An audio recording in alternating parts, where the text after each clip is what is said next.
దయచేసి అందుకనే చెప్తున్నా, ఫస్ట్ మనం వెస్టేజ్ ఐడి తీసుకొని బిజినెస్ చేయాలంటే నీకు నచ్చినప్పుడు, నీ పని డిస్టర్బ్ కానప్పుడు, ఇంట్లో వాళ్ళు ఒప్పుకున్నప్పుడు, ఎన్ని మీటింగ్లు అయినా అవుతున్నాయి, రోజు అవుతున్నాయి. నిన్ను రోజు రమ్మని నేను అడగను, రోజు కూడా రావద్దు.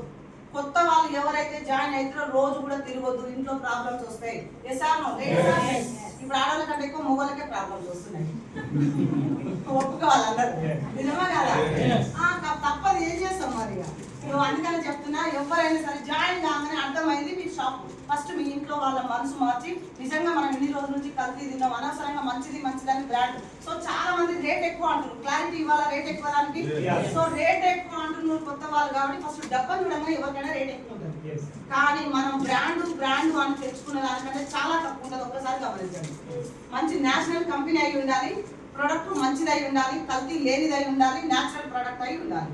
దానికి కంపేర్ చేయండి. రోడ్డు మీద దొరికే చెత్త కంపేర్ చేస్తే రేట్ ఎక్కువనే ఉంటుంది.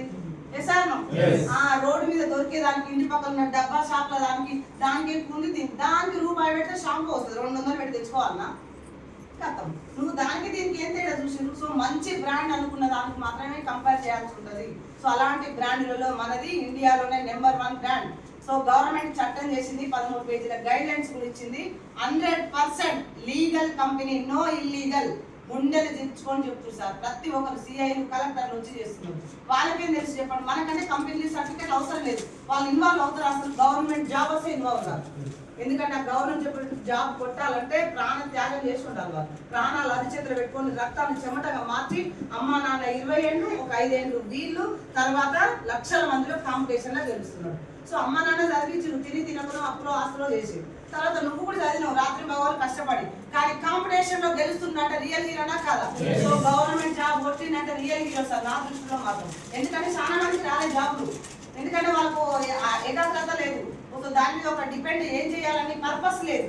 ఆ పర్పస్ లేని వాళ్ళు ఏది కొట్టినా ఏది రాదు. నిజంగా ఒక పర్పస్ ఉంది.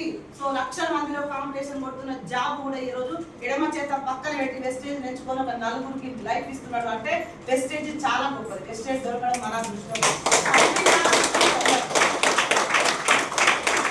అందరూ దీన్ని కంపెనీ లాగా చూసిన వాళ్ళు కంపెనీలోనే ఉండిపోయారు. కంపెనీ లాగా కాదు, ముందు జీవితం అని చూసింది. సో నేను జీవితం అని చూసుకున్నాను. సో 8 నెలలు రెగ్యులర్ గా వాడుతున్నా.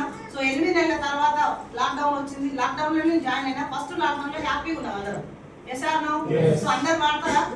బిజినెస్ చెప్పాలంటే నేను ఎట్లా బిజినెస్ స్టార్ట్ చేసినా చెప్పాలి, మీరు కూడా అట్లనే చేయాలి. కానీ మీ లాంగ్వేజ్ లోనే, మీ భాషలోనే, మీ స్టైల్లోనే చేయాల్సి ఉంటుంది. సో నా స్టైల్లో నేను ఎట్లా చేసిన. సో అందరు వాడుకుంటాను మాట ఇస్తే నేను బిజినెస్ స్టార్ట్ చేస్తాను. కొత్త వచ్చిన కూడా అందరు లేదు, కంపల్సరీ కల్తీ లేదు అంటున్నారు, న్యాచురల్ అంటున్నారు, ఇంటర్నేషనల్ ప్రొడక్ట్ అంబాసిడర్ గా వర్క్ చేస్తున్నారు. కాబట్టి కంపల్సరీ మన ఇల్లు, మన లైఫ్ మార్చుకుందాం. సో ఆరోగ్యం ఫస్ట్. ఎంత లైఫ్ మారాలన్నా, నువ్వు ఎన్ని బిల్లింగ్లు కట్టాలన్నా నీ పానం బాగుండాలి, కాళ్ళు చేతులు కరెక్ట్ ఉండాలి, మైండ్ కరెక్ట్ గా వేరే పని చేయాలి. సో నీ మైండ్ నీ చేతిలో ఉండాలంటే ఇక్కడ నీ మైండ్ చెప్పింది నువ్వే వినాలి. సో అందరు జాబ్ చేంజ్ చేస్తాను మాట ఇచ్చింది కాబట్టి నేను స్టార్ట్ చేస్తా. సో ఆరోగ్యం బాగుంది, 8 నెలల వరకు నేను వాడుకుంటూనే ఉన్నా. మా పిల్లలు నేను ఇంట్లోనే ఉంటాను కాబట్టి ఏం తినాలి?